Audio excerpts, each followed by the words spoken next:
Hello friends, कैसे हैं आप सभी। मैं राजेश शर्मा। दोस्तों, जैसा कि आपको पता है, बिहार में इस साल के अंत तक विधानसभा चुनाव होने वाले हैं।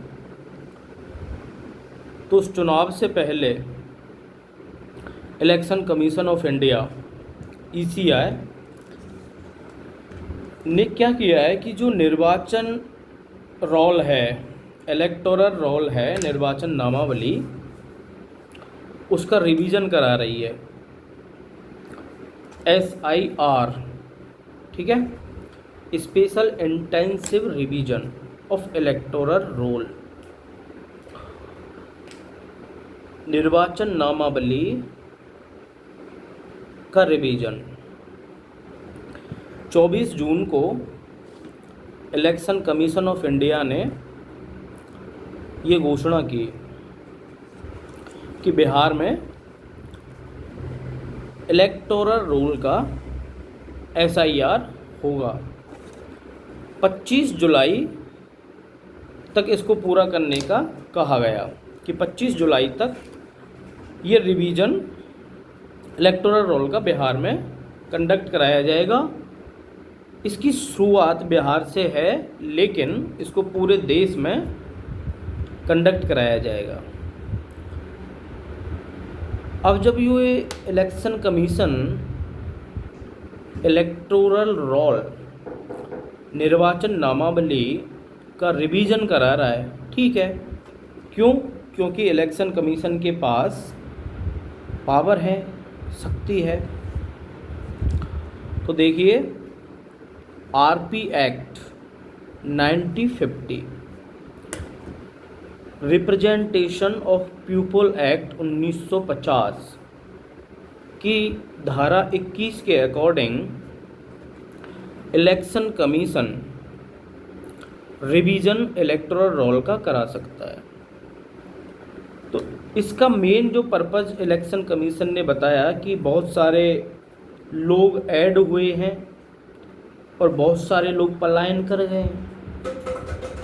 तो एक करंट डाटा, एक रियलिस्टिक डाटा वोटर्स का एक रिवाइज करने के लिए ये SIR कराया जाएगा। RP एक्ट 1950 के अकॉर्डिंग, ठीक है। अब लेकिन इसमें क्या है कि जो इलेक्शन कमीशन ने लोगों से बोला है कि जो एन्यूमरेशन फार्म है, जनगणना फार्म, उसको BLO को जमा कराना है, बूथ लेवल ऑफिसर को। अब जमा कराएंगे तो उसमें जो आइडेंटिटी सर्टिफिकेट लगाना है एन्यूमरेशन फॉर्म के साथ में। अब आइडेंटिटी सर्टिफिकेट जो है, उसमें 11 डॉक्यूमेंट्स को लिस्ट किया है इलेक्शन कमीशन ने। वो जो 11 डॉक्यूमेंट्स हैं, उनमें बर्थ सर्टिफिकेट है, पासपोर्ट है, आपके मैट्रिकुलेशन सर्टिफिकेट, डोमिसाइल सर्टिफिकेट, इस तरह से कास्ट सर्टिफिकेट भी है, forest right certificate, NRC document, family register. लेकिन इन 11 डॉक्यूमेंट्स में जो 3 डॉक्यूमेंट्स हैं, गवर्नमेंट डॉक्यूमेंट्स, आधार कार्ड, आपके राशन कार्ड और वोटिंग कार्ड। अब फ्रेंड्स, ये जो 3 जो गवर्नमेंट आइडेंटिटी कार्ड हैं, आधार कार्ड हो गया हमारा, वोटर कार्ड हो गया और आपके राशन कार्ड, इनको आइडेंटिटी प्रूफ के रूप में हम एन्यूमरेशन फॉर्म में नहीं लगा सकते, क्योंकि जो 11 डॉक्यूमेंट्स को लिस्ट किया उसमें ये तीनों डॉक्यूमेंट्स नहीं हैं। अब प्रॉब्लम्स ये है कि जो मेजर पॉपुलेशन है बिहार की, उनके पास आधार कार्ड है, राशन कार्ड भी है, वोटर आईडी कार्ड भी है, लेकिन ये जो 11 सर्टिफिकेट्स लिस्ट किए हैं इलेक्शन कमीशन ने, बहुत सारे लोग ऐसे हैं जिनके पास नहीं है, तो वो वोटिंग के जो राइट्स हैं उनसे वंचित रह जाएंगे, वोट नहीं डाल पाएंगे इलेक्शन में। तो इसके फिर जवाब में हुआ क्या कि सुप्रीम कोर्ट में याचिकाएं लगी, रिट पिटीशंस हुई, जो अपोजिशंस पॉलिटिकल पार्टी हैं उन्होंने रिट पिटीशंस लगाई, आपके एनजीओज ने लगाई, और जो सोशल एक्टिविस्ट हैं उन्होंने भी लगाई। तो कल येस्टरडे सुप्रीम कोर्ट ने याचिका पर 10 याचिकाओं पर सुनवाई करी। तो सुप्रीम कोर्ट ने इलेक्शन कमीशन ऑफ इंडिया को ये बोला है कि आप राशन कार्ड, आधार कार्ड और वोटर आईडी कार्ड को आइडेंटिटी प्रूफ के रूप में एन्यूमरेशन फॉर्म में आप इन डॉक्यूमेंट्स को शामिल करें। ओके फ्रेंड्स, तो सुप्रीम कोर्ट के इंटरवेंशन से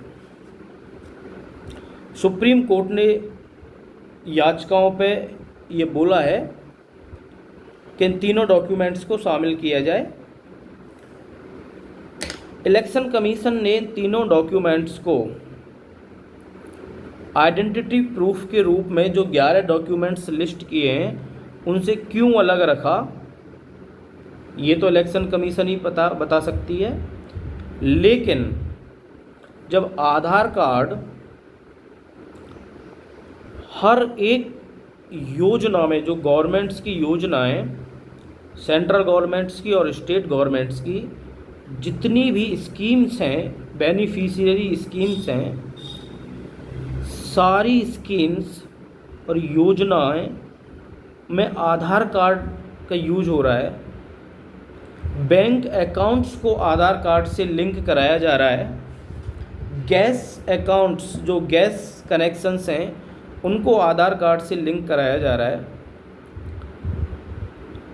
तो फिर यहाँ पे आधार कार्ड को क्यों नहीं इस सूची में शामिल किया गया?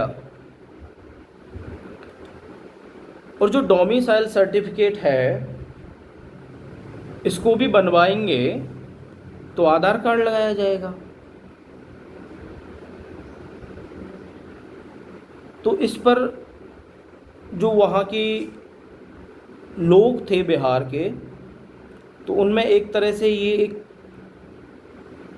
सोचने को मजबूर हुए कि ये, क्योंकि ये जो डॉक्यूमेंट्स लिस्ट किए थे ये हर किसी के पास नहीं थे जो वोटिंग का राइट रखता है, और जो गवर्नमेंट्स के 3 डॉक्यूमेंट्स थे उसको इस कैटेगरी से अलग रखा। तो सुप्रीम कोर्ट ने उन याचिकाओं पर सुनवाई की और ये इलेक्शन कमीशन ऑफ इंडिया को आदेश दिया कि आप इन डॉक्यूमेंट्स को SIR में शामिल करें। जो इलेक्टोरल रोल का आप रिवीजन कर रहे हो उसमें आइडेंटिटी प्रूफ के रूप में इन तीनों डॉक्यूमेंट्स को शामिल करें। फ्रेंड्स, 1 महीने का समय दिया, 25 जुलाई से पहले 25 जुलाई तक ये पूरा प्रोसेस इलेक्टोरल रोल के रिवीजन का कंप्लीट कराने के लिए बोला है इलेक्शन कमीशन ने। बिहार में 7.9 करोड़ इलेक्टर हैं, वहाँ पे वोटर्स हैं। तो एक ये बहुत ही क्लमजी वर्क हो जाएगा, हैक्टिक वर्क हो जाएगा।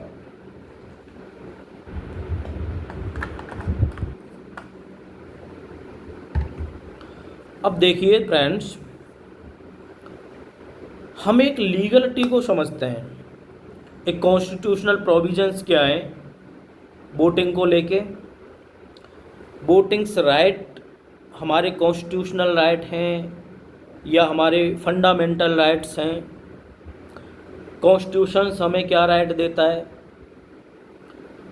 सुप्रीम कोर्ट के जजमेंट्स ने क्या बोला है, वो हम आगे डिस्कस करते हैं, समझते हैं। तो हमने देखा कि आरपी एक्ट 1950 जो है उसकी धारा 21 के अकॉर्डिंग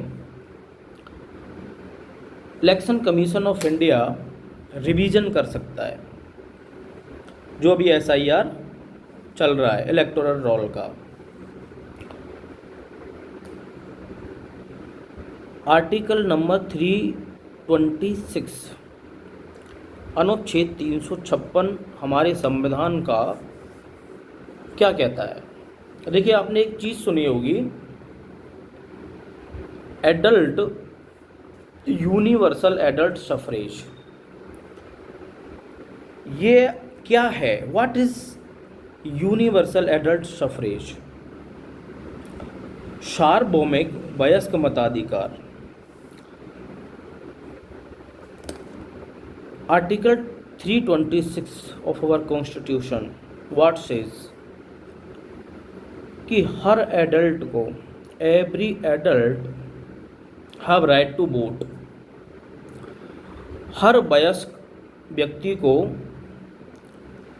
वोट का अधिकार है, regardless of caste, religion, education, property and religion. Simply आप इसको समझें कि 326 अनुच्छेद हमारे संविधान का कहता है कि हर वयस्क व्यक्ति को वोट डालने का अधिकार है, चाहे उसका धर्म कुछ भी हो, उसकी जाति कुछ भी हो, उसके पास प्रॉपर्टी हो नहीं हो,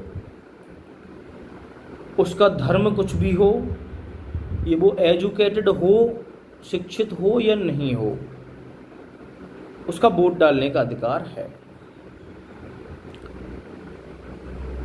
पहले ये जो वोट डालने की उम्र थी वो 21 साल थी, 21 ईयर। अभी एक कॉन्स्टिट्यूशनल अमेंडमेंट हुआ, 61 कॉन्स्टिट्यूशनल अमेंडमेंट 1989। 1989 में 61 कॉन्स्टिट्यूशनल अमेंडमेंट हुआ और वोटिंग एज 21 से कम करके 18 वर्ष कर दी गई। 18 वर्ष का कोई भी व्यक्ति जो योग्य है उसको वोट डालने का अधिकार है। ये है यूनिवर्सल एडल्ट सफरेज, सार्वभौमिक वयस्क मताधिकार। हमारे संविधान का 326 आर्टिकल हमें यह अधिकार देता है। पहले 21 थी, अभी 18 ईयर। 61 कॉन्स्टिट्यूशनल अमेंडमेंट एक्ट के तहत हमारा देश डेमोक्रेटिक है, रिपब्लिक है। Voting, right to vote, vote का अधिकार किसी भी लोकतंत्र, डेमोक्रेसी का एक अभिन्न अंग होता है। I am again repeating, right to vote is integral part of democracy. Okay friends, अब देखिए, एक केस डिसाइडेड हुआ था, वेरी लैंडमार्क जजमेंट दिया था सुप्रीम कोर्ट ने। Kesavananda Bharati 1973, Kesavananda Bharati versus state of Kerala 1973। क्या कहा था उसमें? कहा तो बहुत कुछ था, लेकिन हम अभी इस पर्सपेक्टिव में बातें कर रहे हैं तो उसको समझते हैं। उसमें ये कहा गया था जो डेमोक्रेसी है, democracy is the part of the basic structure. Okay friends, Kesavananda Bharati case में कहा गया कि डेमोक्रेसी बेसिक स्ट्रक्चर का पार्ट है, और आप कॉन्स्टिट्यूशन को अमेंड कर सकते हैं लेकिन उसके बेसिक स्ट्रक्चर के साथ कोई हस्तक्षेप, छेड़छानी नहीं कर सकते।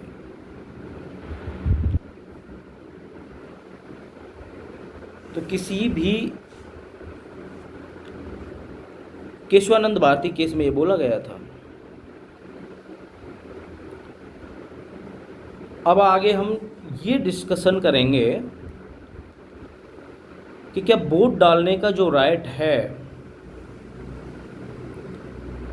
वो हमारा संवैधानिक राइट है, मौलिक राइट है या वैधानिक राइट है। ठीक है फ्रेंड्स, अब देखिए, इससे पहले मैं आपको दो एक्ट जो हैं उनके बारे में थोड़ा बताता हूँ। दो जो एक्ट हैं, RP act 1950, representation of people act 1950, election commission जो इलेक्टोरल रोल है उसको प्रिपेयर कर सकता है, बनाएगा और रिवीजन करेगा, आरपी एक्ट 1950। और आरपी एक्ट 1951 उसमें चुनावों का एक संचालन, उम्मीदवारी और चुनावी अपराधों को नियंत्रण से रिलेटेड है। ओके फ्रेंड्स, दो एक्ट हैं। अब आपने देखा यूनिवर्सल एडल्ट सफ्रेज, देखा कि ये क्या है, आर्टिकल 326 क्या कहता है। मैं आपको एक पढ़ के बताता हूँ। विंस्टन चर्चिल, इन्होंने क्या कहा था कि लोकतंत्र को दी जाने वाली सभी श्रद्धांजलि के मूल में वह छोटा सा आदमी है जो एक छोटे से बूथ में एक छोटी सी पेंसिल के साथ एक छोटे से कागज़ पर एक छोटा सा क्रॉस बनाकर चलता है। उनके शब्द शाश्वत अनुस्मारक हैं। किसी भी लोकतंत्र का स्वास्थ्य अंततः मतदान के अधिकार की पवित्रता पर निर्भर करता है। मतदान के अधिकार की पवित्रता पर निर्भर करता है किसी भी देश का लोकतंत्र का स्वास्थ्य। ये विंस्टन चर्चिल ने कहा था। मतदान के अधिकार की पवित्रता, यहाँ क्या हो रहा है, व्हाट इज गोइंग हेयर, यहाँ पे आधार कार्ड को ही नहीं माना जा रहा है आपका आइडेंटिटी प्रूफ, जबकि आधार कार्ड से आपके बैंक अकाउंट्स डिटेल हैं, आपकी सारी प्राइवेसी डिटेल्स यहाँ पे बैंक अकाउंट से डिटेल हैं, सॉरी आधार कार्ड से आपके लिंक्ड हैं। अब बैंक अकाउंट आपके देखिए, गैस अकाउंट आपके देखिए, आपके सारी योजनाएं जो गवर्नमेंट्स की हैं उन योजनाओं में आधार कार्ड है। अब यहाँ पे जो मतदान का जो अधिकार है उसकी पवित्रता क्या रही, कितने लोगों को वंचित करोगे आप।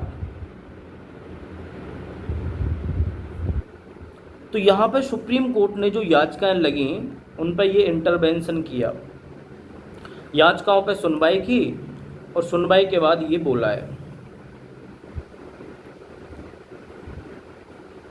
अब देखिए,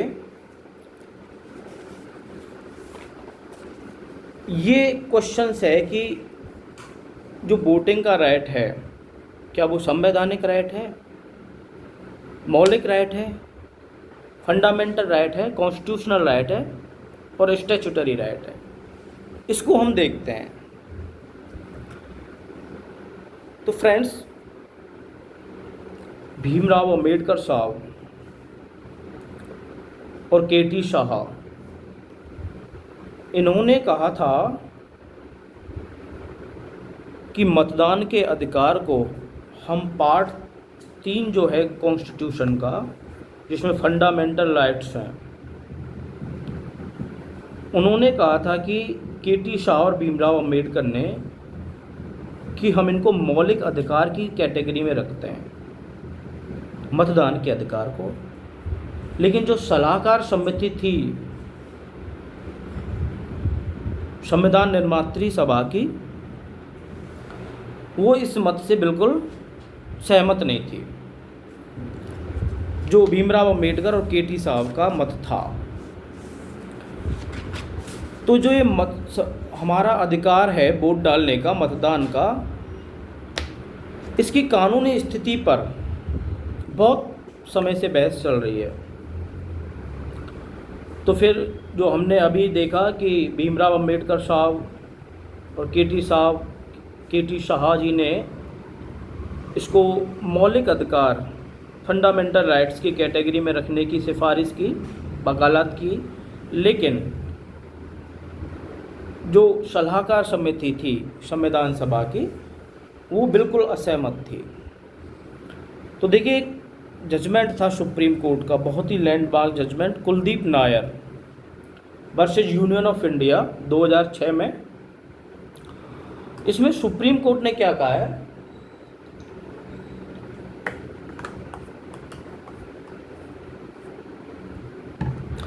सुप्रीम कोर्ट की जो संविधान पीठ थी, उसने Kuldeep Nayar versus union of India 2006 इस मामले में कहा है, इस केस में, कि आपका जो आरपीए एक्ट है 1951, रिप्रेजेंटेशन ऑफ पीपल एक्ट 1951 की धारा 62 के तहत चुनाव का अधिकार वैधानिक अधिकार है, स्टैट्यूटरी राइट है, ना कि मौलिक और संवैधानिक अधिकार है। I am again repeating, a landmark judgment of Supreme Court Kuldeep Nair versus Union of India 2006. According to RPA Act 1951 की धारा 62 के according, right to elect is a statutory right, not a constitutional or fundamental right। 2023 में, अभी 2023 में, Anoop Barnwal versus union of India, इस case में भी supreme court ने वही बात दोहराई है जो कुलदीप नायर केस में बोला था। ओके फ्रेंड्स, अब क्लियरली आप ये अंडरस्टैंड करें, right to vote is our statutory right, not a fundamental right. हमारा मतदान का जो अधिकार है वो वैधानिक अधिकार है, मौलिक अधिकार नहीं है। सुप्रीम कोर्ट के जजमेंट से हमने देखा, जब संविधान बन रहा था तब भी इस पर चर्चा हुई कि भाई इस अधिकार को कहाँ रखा जाए, वो भी हमने अभी डिस्कशन किया।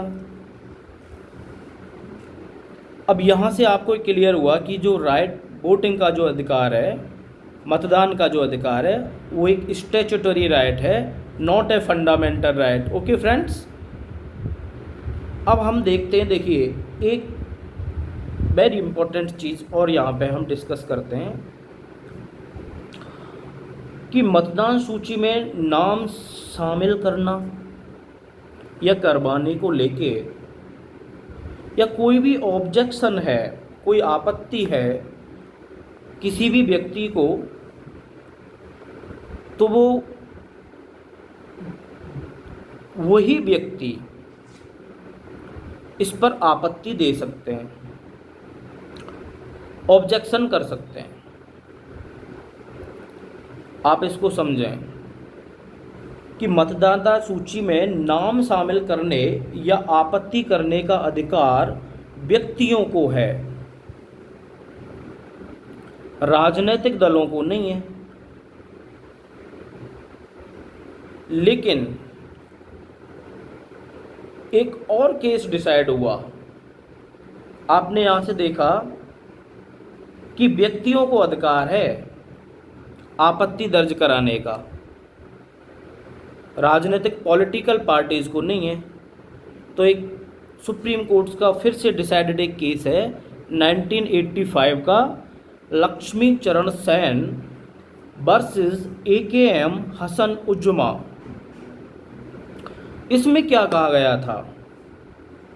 इसमें यह कहा गया था कि बड़े पैमाने पर निरक्षर, यानी कि बहुत सारे लोग बड़े पैमाने पर इलिटरेट हैं, पढ़े लिखे नहीं हैं, अपने अधिकारों को नहीं समझ सकते, जान सकते, वंचित रह रहे हैं। बड़े पैमाने पर निरक्षर और राजनीतिक रूप से अनभिज्ञ मतदाता जो हैं, अगर ऐसा हो रहा है, जो राजनीतिक रूप से अनभिज्ञ मतदाता हैं और बहुत बड़े पैमाने पे वो मतदाता इलिटरेट हैं, अशिक्षित हैं, तब पॉलिटिकल पार्टियां, राजनीतिक दल, जो योग्य व्यक्ति है, जिसका अधिकार सच में बनता है, उसको वोट डालने के लिए, सुनिश्चित करने के लिए कदम उठाए, और जो वोट डालने के लिए योग्य नहीं है उनके लिए नहीं। तो आपने इस केस से क्या समझा? इस केस से हमने ये समझा कि आपत्ति, मतदाता सूची में नाम शामिल करने या और किसी प्रोविज़न से लेके आपत्ति दर्ज कराने का अधिकार व्यक्तियों को है, पॉलिटिकल पार्टीज़ को नहीं है। लेकिन जब ये केस डिसाइड हुआ 1985 में, उसके बाद ये कहा गया कि अगर मतदाता बहुत बड़े पैमाने पर, बहुत बड़ी संख्या में अशिक्षित हैं और राजनीतिक रूप से अनभिज्ञ हैं, और वाकई में उनके जो वोट डालने का अधिकार का हनन हो रहा है, छीना जा रहा है, और वो डिजर्व करते हैं, योग्य हैं, तो पॉलिटिकल पार्टियां आपत्ति करेंगी, कर सकती हैं। ओके फ्रेंड्स, इस केस से ये है डिसाइड हुआ। तो हमने कुलदीप नायर, अनूप बनरवाल और लक्ष्मी चरण सेन, 3 केसों को जो सुप्रीम कोर्ट ने डिसाइड किए हैं, उनको यहाँ देखा। और फ्रेंड्स, RP एक्ट को देखा हमने, रिप्रेजेंटेशन ऑफ पीपल एक्ट 1950 क्या कहता है? वो इलेक्टोरल रोल को प्रिपेयर और रिवाइज करने के बारे में कहता है।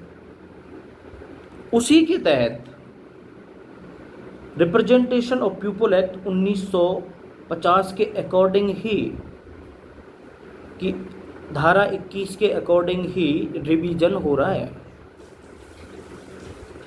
ओके फ्रेंड्स, हमने आर्टिकल 326 को देखा, जो वोटिंग का राइट देता है हमें। वरना ये इस आधार पर भी पक्षपात नहीं किया जा सकता कि आपकी कास्ट क्या है, धर्म क्या है, लिंग क्या है, शिक्षा क्या है, प्रॉपर्टी है या नहीं है। फ्रेंड्स, जो आर्टिकल 324 है, 324 आर्टिकल जो 324 है हमारे कॉन्स्टिट्यूशन का, वो एक कॉन्स्टिट्यूशनल वॉचडॉग, जो इलेक्शंस हैं, हमारे चुनाव हैं, उनका संवैधानिक संरक्षक है। कौन? Election commission. Election commission is the constitutional watchdog of elections. उसके पास सुप्रिटेंडेंस, अधीक्षण निर्देशन और डायरेक्शंस की पावर है चुनावों से रिलेटेड। आर्टिकल 324 ये कहता है। अब देखिए फ्रेंड्स, हमने आरपीए एक्ट 1950 की एक धारा है 19, इसमें यह है कि एक ऑर्डिनरी रेजिडेंट कौन है, इसके लिए कौन पात्र है। ऑर्डिनरी, सामान्य। ओके फ्रेंड्स, तो अब इसको देखते हैं कि ऑर्डिनरी रेजिडेंट जो सामान्य निवासी, ये क्या है। कि जब भी, अब देखिए जो आरपीए एक्ट है, रिप्रेजेंटेशन ऑफ पीपल एक्ट, इसकी धारा 19 के अकॉर्डिंग इलेक्टोरल रोल प्रिपेयर होती है। उसमें हर एक व्यक्ति को, उस व्यक्ति को शामिल किया जाएगा जो 18 वर्ष का है या उससे ज़्यादा है, जो योग्य है वोट डालने के, और कॉन्टिन्यूअस रेजिडेंट है, स्थायी निवासी है, अस्थायी निवासी नहीं।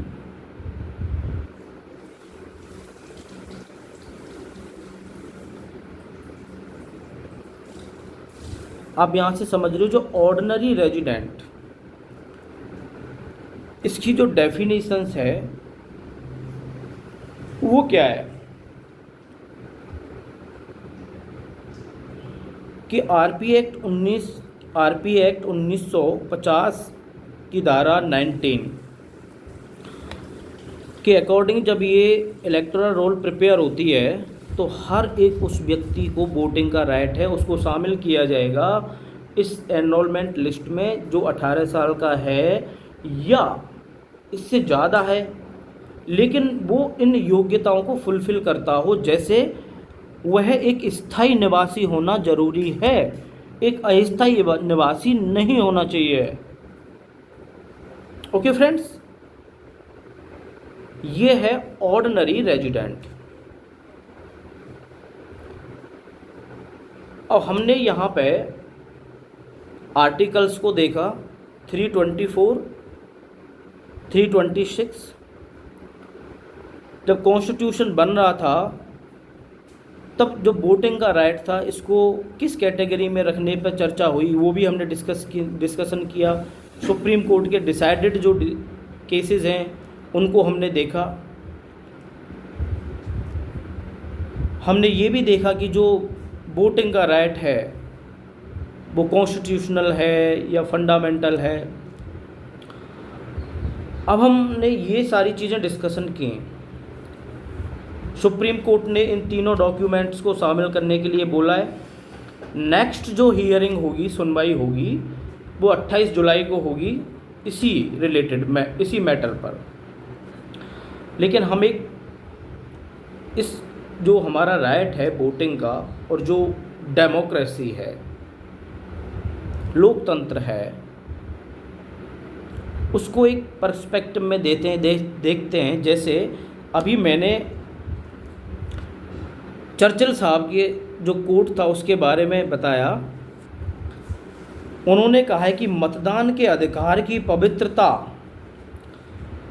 किसी लोकतंत्र का स्वास्थ्य डिसाइड करती है। वैसे जो इलेक्शन कमीशन है वो एक हर उस व्यक्ति को अधिकार देती है चुनाव में अपना मत देने का जो बिल्कुल लास्ट पायदान पे खड़ा है। हर एक व्यक्ति को शामिल करने के लिए एक इनिशिएटिव करती है, नवाचार करती है, क्योंकि लोग को, जो कंट्री के लोग हैं, वही इस देश का शासन तय करते हैं। What is democracy? अगर वोटिंग का राइट नहीं है ये कहा जाता है कि right to vote is the integral part of the democracy. अगर वोटिंग का राइट ही नहीं है तो फिर डेमोक्रेसी कैसे हो गई, रिपब्लिक कैसे हुआ? रिपब्लिक ऑफ इंडिया, बिल्कुल, क्योंकि हमारे पास वोटिंग का राइट है। हमारे जो रिप्रेजेंटेटिव्स हैं, चाहे वो लोकसभा में हो, चाहे वो विधानसभाओं में हो, डायरेक्टली और इनडायरेक्टली हम चुनते हैं।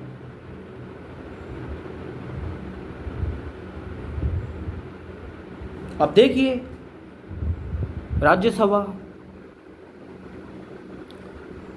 तो जो वोटिंग का राइट है वो एक व्यक्ति का एक बहुत ही महत्वपूर्ण अधिकार है। तो हमने अभी कि जो ये कहा कि जो इलेक्शन कमीशन है वो एक कॉन्स्टिट्यूशनल बॉडी है, एक संवैधानिक संस्था है।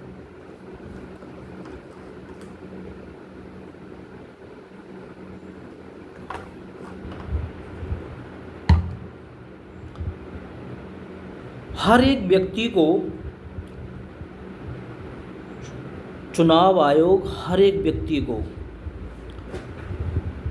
वोटिंग में शामिल करने के लिए प्रयास करती है। बहुत सारे इनिशिएटिव्स चलाएं, बहुत सारे प्रयास इलेक्शन कमीशन ने किए हैं कि कोई भी व्यक्ति अपने वोटिंग के अधिकार से वंचित ना रहे।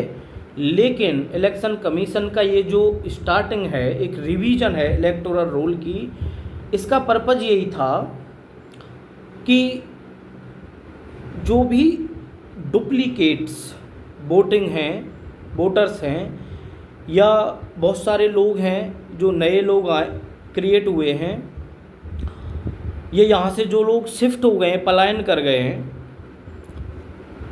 तो उसके अकॉर्डिंग एक रिवीजन कराया जाए जिससे एक फेयर लिस्ट हमको मिले। एक डुप्लीकेशन, एक जो सैंक्टिटी है, एक चुनाव की जो पवित्रता है, उसको एक बनाया जाए, एक पारदर्शिता रखी जाए, एक चुनाव में किसी भी प्रकार की कोई भी अनियमितताएं नहीं हो, इस रिलेटेड, वोटिंग से रिलेटेड। अब जैसे चुनाव संचालन नियम 1961, इसके बारे में आप जानते होंगे। 1961 चुनाव संचालन नियम का एक नियम है, नियम 18 है। देखिए, मैंने अभी यही तो बोला कि चुनाव आयोग हर एक व्यक्ति को वोटिंग के लिए प्रयास करता है कि उसका मतदान हो। उसके लिए अब देखिए कि चुनाव संचालन नियम 1961 के नियम 18 के तहत जो भी सशस्त्र बल हैं, अर्धसैनिक बल हैं, या पुलिस फोर्स के लोग हैं, या जो लोग मतदान में जिनकी ड्यूटी होती है, उनके लिए एक डाक मतपत्र के द्वारा वो अपना मत दे सकते हैं। तो देखिए, तो इलेक्शन कमीशन एक बहुत ही एक कमेंडेबल वर्क है कि जो लोग सर्विस में हैं और उस टाइम पे जब इलेक्शन कंडक्ट हो रहा है वो अपना मतदान नहीं दे सकते, क्योंकि उस टाइम पे उनकी ड्यूटी मान लो किसी दूसरे स्टेट में है, ये चुनाव कहीं दूसरी जगह हो रहे हैं, वहाँ पर है, तो वो डाक से अपना मत दे सकते हैं, अपना मतदान कर सकते हैं। और देखिए, जो लोग विदेश में रहते हैं लेकिन विदेशी नागरिक नहीं है, वो विदेश में रहते हैं, नागरिक हमारे देश के ही हैं, उनको भी धारा 20A RP act 1950, representation of people act 1950 की धारा 20A के तहत वो भी वोटिंग के लिए रजिस्ट्रेशन करा सकते हैं। जो लोग विदेशों में रहते हैं, हमारे देश के नागरिक हैं, लेकिन वो विदेशी नागरिक नहीं होने चाहिए, उन पर नागरिकता नहीं होनी चाहिए, सिटीजनशिप नहीं होनी चाहिए फॉरेन कंट्री की, वो रजिस्ट्रेशन करा सकते हैं, लेकिन उनको खुद ही वोट डालने या फिजिकली आना पड़ेगा, अपीयरेंस होना पड़ेगा, क्योंकि उनके लिए अभी कोई प्रॉक्सी वोटिंग या आपके डाक वोटिंग का कोई प्रावधान है नहीं, अपात्र हैं वो। तो आप देखिए कि जो फॉरेन में रह रहे हैं उनको भी इलेक्शन कमीशन इनवाइट कर रहा है कि आप आइए, आप हमारी जो डेमोक्रेसी है, एक लोकतंत्र है, उसका जो उत्सव है इलेक्शन, उसमें भाग लीजिए। और इलेक्शन में जो वोटिंग का मतदान है, अधिकार है, यही अधिकार लोगों के पास एक बहुत ही पावरफुल अधिकार है। क्योंकि जो सरकारें बनती हैं और जाती हैं, नई सरकार आती हैं, नए लोग चुने जाते हैं, क्योंकि हमारे यहाँ पे राजतंत्र तो है नहीं, हमारे यहाँ तो डेमोक्रेसी है, प्रजातंत्र है। तो लोगों को अपना राजा बदलने का अधिकार है। वो अपने मत के हिसाब से, अपनी सोच के हिसाब से जो भी उनको अपना लीडर अच्छा लग रहा है वो उसको चुन सकते हैं विदाउट फियर। और इलेक्शन कमीशन हर एक उस व्यक्ति तक, चाहे वो फिजिकली डिसेबल्ड है, अभी हम देखते हैं इलेक्शंस होते हैं तो जो फिजिकल डिसेबल्ड लोग हैं या जो सीनियर सिटीजन्स लोग हैं जो पोलिंग बूथ पर नहीं पहुंच सकते, उनके लिए घर पे वोटिंग कराई जाती है। तो इलेक्शन कमीशन हर एक उस व्यक्ति को शामिल करना चाह रहा है, एक प्रयास कर रहा है कि कोई भी वोटिंग से छूटे नहीं। और जो ये SIR बिहार में स्टार्ट हुई है, इसका यही एक पर्पज़ इलेक्शन कमीशन ने बताया है कि हम एक फेयर डाटा तैयार कर रहे हैं, क्योंकि 2003 के बाद SIR हो रही है। ओके फ्रेंड्स, तो आपने अभी इस लेक्चर में हमने, लेकिन जो मेन जो पॉइंट्स रहा, जो 3 डॉक्यूमेंट्स थे उनको शामिल नहीं करना इलेक्शन कमीशन का एज ए आइडेंटिटी डॉक्यूमेंट्स में, क्योंकि ये जो 11 जो डॉक्यूमेंट्स की लिस्ट दी है, पासपोर्ट कितने लोगों के पास पासपोर्ट होता है? बहुत कम लोग होते हैं जिनके पास पासपोर्ट होता है। और एक बिहार तो एक ऐसा स्टेट है जहाँ लिटरेसी कम है, अशिक्षित लोग ज़्यादा हैं। तो वहाँ पे इस तरह के डॉक्यूमेंट्स को आप असाइड कर दें, जो आधार कार्ड है, तो ये कहीं ना कहीं ये एक तरह से एक क्वेश्चंस क्रिएट करता है। तो इसीलिए जो पॉलिटिकल पार्टियां थीं, NGOs थे, non governmental organisation, government organisations, social activist, they knock the door of the supreme court. What is going there?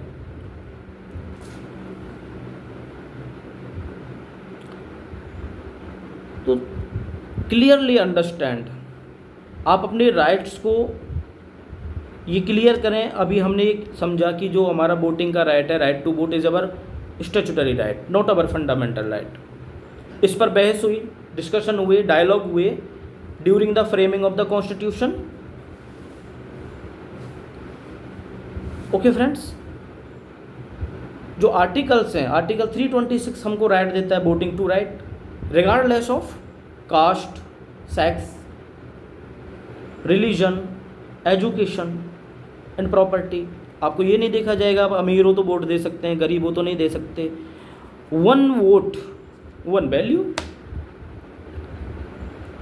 ऐसा भी नहीं है कि अमीर वोट की वैल्यू, अमीर जो पर्सन है, धनवान बिलियनियर है, उसके वोट की कीमत ज़्यादा है, आपकी गरीब की कम है। No, 1 vote 1 value.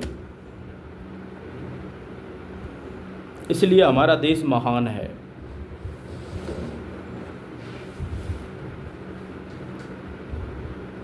तो हमने अभी ऑर्डिनेंट रेजिडेंट के बारे में देखा कि स्थायी निवासी होना चाहिए, एक अस्थायी अप्रवासी नहीं होना चाहिए, एक जेन्युइन और कॉन्टिन्यूअस रेजिडेंट होना चाहिए। आर्टिकल 324 जो चुनाव आयोग है उसको ये पावर्स हैं, वो सुप्रीडेंट है, चुनावों का अधीक्षण है, निर्देशन है, और एक वॉच डॉग है, constitutional watch dog of elections.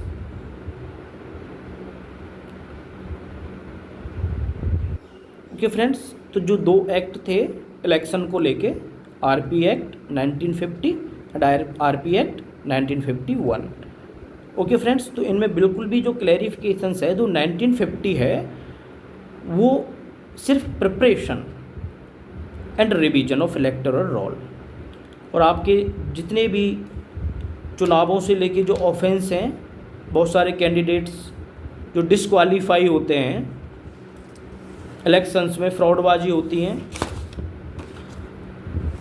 जो भी इलेक्शंस ऑफेंस होते हैं, इलेक्शंस का संचालन, जितने भी लोग हैं कैंडिडेट, वो सारे आरपी एक्ट 1951। ओके फ्रेंड्स, तो जो चुनाव आयोग है ये संवैधानिक संस्था है, कॉन्स्टिट्यूशनल बॉडी है, और दो जो एक्ट हैं RP act 1950 and RP act 1951, ये दोनों एक्ट चुनावी प्रक्रिया को, इलेक्टोरल रोल को हैंडल करते हैं। इन्हीं में प्रोविजंस हैं इनका यूज चुनाव आयोग करता है। ओके फ्रेंड्स, चर्चिल साहब का हमने कोट पढ़ाई, वो कहते हैं कि मतदान के अधिकार की पवित्रता किसी लोकतंत्र का स्वास्थ्य डिसाइड करती है। हमने सुप्रीम कोर्ट के डिसाइडेड जो केसेस हैं उनको देखा, Kuldeep Nayar versus union of India 2006, उसमें जो संविधान पीठ थी, देखिए फ्रेंड्स, अब देखिए यहाँ पे मैं आपको ये बताता हूँ, एक तो एकल सिंगल बेंच होती है, एक डबल बेंच होती है, एक स्टैंडर्ड होती है और एक होती है कॉन्स्टिट्यूशनल बेंच। तो ये जो फैसला था कुलदीप नायर वाला, ये कॉन्स्टिट्यूशनल संविधान पीठ का फैसला है। ये इसमें ये कहा गया है कि भैया right to elect is your statutory right, not your fundamental right. Right to vote is our fundamental right नहीं है, right to vote is our वैधानिक राइट, स्टैट्यूटरी राइट, ये हमारा स्टैट्यूटरी राइट है। तो फ्रेंड्स, कहने का अब जो एसेंस है वो एसेंस यही है कि सुप्रीम कोर्ट ने भी इलेक्शन कमीशन को रोका नहीं है कि आप एसआईआर नहीं करें। सुप्रीम कोर्ट ने भी नहीं रोका है, सुप्रीम कोर्ट ने भी बोला है आप एसआईआर रखें हैं चालू, लेकिन जो डॉक्यूमेंट्स 11 आपने लिस्टेड किए हैं उसमें आप 3 डॉक्यूमेंट्स, जो आधार कार्ड है, वोटर आईडी कार्ड है और राशन कार्ड है, इनको भी आप शामिल करें। ओके फ्रेंड्स, ये एक अच्छा है, एक रिवीजन होना चाहिए जिससे जो डुप्लीकेशंस है वोटर्स की उसको बिल्कुल भी अलग किया जाए, एलिमिनेट किया जाए, एक fair and real basis data पे एक इलेक्शन कंडक्ट कराया जाए, एक ट्रांसपेरेंसी हो। बिकॉज अब बहुत सारे स्कॉलर्स हैं, उन्होंने बहुत चीज़ें बोली हैं, हम आगे डिस्कशन करेंगे नेक्स्ट लेक्चर में, लेकिन इन चीज़ों का वेलकम होना चाहिए जो ये करा रहे हैं। लेकिन ये जो कर रहे हैं ना कि इन डॉक्यूमेंट्स को ये नहीं मान रहे हैं, व्हाट इज़ गोइंग देयर, तो गवर्नमेंट्स के डॉक्यूमेंट्स हैं जो हर चीज़ में, हर आपके बेनिफिशरीज जो भी स्कीम्स हैं, आपके बैंक अकाउंट्स तक में ये लिंक हो रहे हैं। तो ऐसा भी नहीं होना चाहिए। सुप्रीम कोर्ट्स के डिसीजंस हमने देखे, और हमने एक बहुत ही इम्पोर्टेंट देखा, आपको पता नहीं हो, मैं दोबारा से उसको वीडियो को एंड करने से पहले रिवाइज कर दूं कि मतदाता सूची में नाम शामिल करने को लेके जो आपत्तियां हैं मान लो मतदाता सूची में आपका नाम शामिल नहीं किया जा रहा है, क्यों नहीं किया जा रहा है? मान लो आप योग्य हैं, आपके पास सारे डॉक्यूमेंट्स हैं, आप योग्य हैं, तो आप आपत्ति कर सकते हैं। ये व्यक्तियों का अधिकार है, किसी राजनीतिक दल के पास ये अधिकार नहीं है। लेकिन जो सुप्रीम कोर्ट का जो डिसीजन आया लक्ष्मी चरण सेन वर्सेस AKM हसन उजम्मा, उसमें ये कहा गया कि अगर बहुत सारे बड़े लेवल पे, बड़े स्केल पे अशिक्षित, इलिटरेट, निरक्षर हैं और जो राजनीतिक रूप से अनभिज्ञ हैं पर्सन, अगर वाकई उनके साथ ऐसा होता है तो पॉलिटिकल पार्टीज़, राजनीतिक दल इसमें बिल्कुल फ्रंट फुट पे आके और स्टेप्स ले सकती हैं, आपत्ति कर सकती हैं। ओके फ्रेंड्स, तो थैंक यू। हमने इसको आज इस लेक्चर को हमने बारीकी से समझा है। आपको ये लेक्चर पसंद आए तो आप लाइक करें वीडियो को और चैनल को सब्सक्राइब करें और वीडियो को शेयर करें। फ्रेंड्स, यहाँ आप चीज़ों को समझिए। हमने जो डिस्कशन किया है इलेक्शन कमीशन के बारे में किया, एक कॉन्स्टिट्यूशनल बॉडी है, 2 एक्ट हैं, RP एक्ट 1950 और 51, उनमें जो शक्तियाँ प्रोवाइड हैं उनका भी यूज करती है इलेक्शन कमीशन। 326 आर्टिकल क्या कहता है संविधान का, 324 क्या कहता है, किस धारा के तहत 1950 एक्ट RP 19 धारा 21 के अकॉर्डिंग रिवीजन हो रहा है। जो इलेक्टोरल रोल प्रिपेयर की जाती है, तैयार की जाती है, वो धारा 19 के अकॉर्डिंग RP एक्ट के प्रिपेयर की जाती है। उनके बारे में पढ़ा, सुप्रीम कोर्ट के डिसीजनों के बारे में पढ़ा, पॉलिटिकल पार्टियां आपत्ति कर सकती हैं या नहीं कर सकती हैं उनके बारे में डिसाइड किया, पढ़ा, समझा, और चर्चिल साहब का कोट पढ़ा। और हमने ये भी देखा कि मतदान किसी भी लोकतंत्र का एक इंटीग्रल पार्ट है।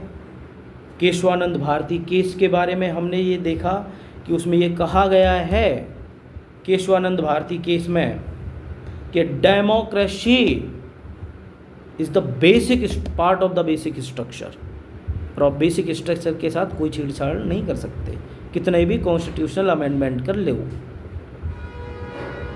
ओके फ्रेंड्स, तो thank you guys for listening it. I hope आपको ये पसंद आएगा। आगे नेक्स्ट वीडियो हम बहुत जल्दी लेके आएंगे। आप इस वीडियो को लाइक करें, सब्सक्राइब करें चैनल को और शेयर करें। Thank you friends.